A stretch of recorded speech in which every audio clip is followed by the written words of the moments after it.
Merhaba arkadaşlar, kanalıma hoş geldiniz. Bana desteğinizi göstermek adına kanalıma abone olmayı, videolarımı paylaşmayı ve zili açmayı unutmayınız. Halk arasında artan hoşnutsuzluktan korkan Türkmen yetkililer, ülke dışında yaşayan Türkmen aktivistleri itibarsızlaştırmak için bir kampanya başlattı. Yetkililer ayrıca Radio Azatlı'yı dinlememeleri konusunda ısrar ediyor. Bu olaylar Lebep velayetinin hemen hemen her etrafında yer alır. Türkmenistan'ın doğu bölgesinden bir Radio Azat LYK muhabirine göre, Lebep yetkilileri kolluk kuvvetlerini ve bütçe çalışanlarını eylemcileri karalama kampanyasına çekiyor ve onlarla özel toplantılar düzenliyor. Bugün 9 Kasım, Farab Kültür Evi'nde bir toplantı yapıldı. Milli Güvenlik Bakanlığı, MNS, İçişleri Bakanlığı, MVD, Göç İdaresi ve yerel kaya kimlik çalışanları, bütçe çalışanları ve diğer vatandaşları bir araya getirdi.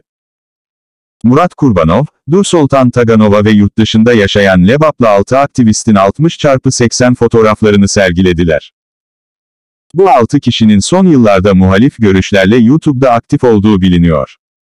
9 Kasım'da muhabirimize verdiği demeçte, toplantının organizatörleri, 9 Kasım'da muhabirimize verdiği demeçte, adını açıklamak istemeyen toplantı katılımcılarından biri, bu kişilerin konuşmalarını, internette görünürlerse izlememeleri, konusunda uyardı. Ona göre, yetkililerin temsilcileri, bu eylemcilerin konuşmalarının altına, beğeniler koymamayı kesinlikle yasakladı ve bunun işten çıkarılmaya yol açabileceği konusunda uyardı. Türkmen yetkililerden, özellikle de Cumhurbaşkanı Gurbanguly Berdimuhamedov'un politikalarına karşı duyulan memnuniyetsizliğin arttığı bir dönemde, bir başka itibarsızlaştırma kampanyası başlatıldı. Murat Kurbanov, Türkmenistan Demokratik Seçimi, DVT, muhalefet hareketinin lideridir. Fransa'da yaşayan bir Türkmen girişimci olan Kurbanov, bu grubu 2020 yazında kurdu. DVT üyeleri çoğunlukla Türkmenistan'dan yurt dışında bulunan işçi göçmenleridir. Aslen Lebep velayetinden olan 30 yaşındaki Nursultan Taganova da bu muhalif grubun bir üyesi.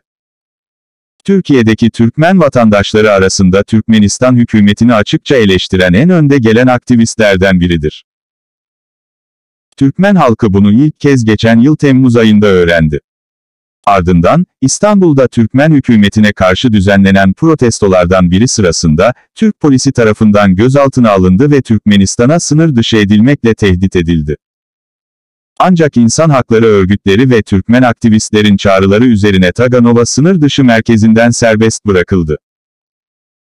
Bundan sonra Taganova, günlük olarak sosyal ağlarda Türkmenistan'daki durumun tartışıldığı çevrimiçi tartışmalar düzenler. Bu yıl 27 Eylül'de Türkmen polisi tarafından tekrar gözaltına alındı ve İstanbul sınır dışı merkezine yollandı. 29 Eylül'de yayınlandı. Geçen yıl Ekim ayında Türkmen makamları tarafından Taganova'ya iftira kampanyası da yürütülmüştü. Ardından Lebep yetkilileri onu ülkedeki siyasi durumu baltalamaya çalışmakla suçladı. Kanalıma abone olmayı ve bildirim zilini açmayı unutmayınız.